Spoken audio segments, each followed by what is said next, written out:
मार्च महिन्यामध्ये एक वर्तमानपत्रामध्ये बातमी आली होती की यावेळी चांगला पाऊस पडणार आहे.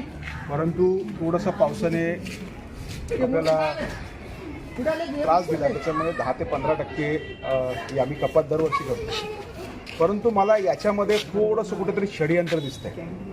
आपण पाहिलं असेल इथे उंच इमारती आहेत. या इमारतींचं बांधकाम चाललंय, 24 तासांचं बांधकाम चाललंय. त्या बांधकामासाठी 24 तास पाणी येत आहे. मग त्याच्याच खाली त्या झोपडपट्टीमध्ये आहे तिथं पाणी काय येत नाहीये.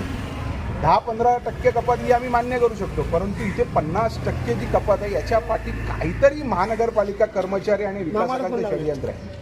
कारण जर तुम्हाला व्यवस्थित पाणी आणि जर वीज नाही दिलं तर तिकडची जनता ही त्रासली जाते आणि त्यांचं स्थलांतर होतं. आणि हे स्थलांतर होण्यासाठीच ही पाणी कपात किंवा विजेची जाणं येणं याचं मला असं वाटतंय. तर माझी आपल्याला विनंती आहे आपल्या माध्यमातून सगळ्यांना की हे सर्वसामान्य माणसं टॅक्स भरतात, कर भरतात, त्याच्यावरच तुमचं सरकार जातं, तुमचा पगार जातो. परंतु त्यांना किती त्रास द्यायचा हे सुद्धा तुम्ही आता जाणून घ्या.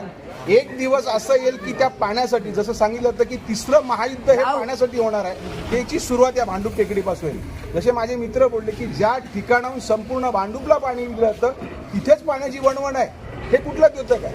म्हणून इथे कुठेतरी षडयंत्राचा असा मला वास येतो आणि ते षडयंत्र थांबावं. आणि त्या षडयंत्र कोणी रचेल तर त्या षडयंत्रामध्ये त्याचाच बळी जाईल आणि त्याच्यावर आम्ही पाणी ओतू. हे तुम्हाला सांगायला मला कुणाच्याही बापाची भीती नाही आहे.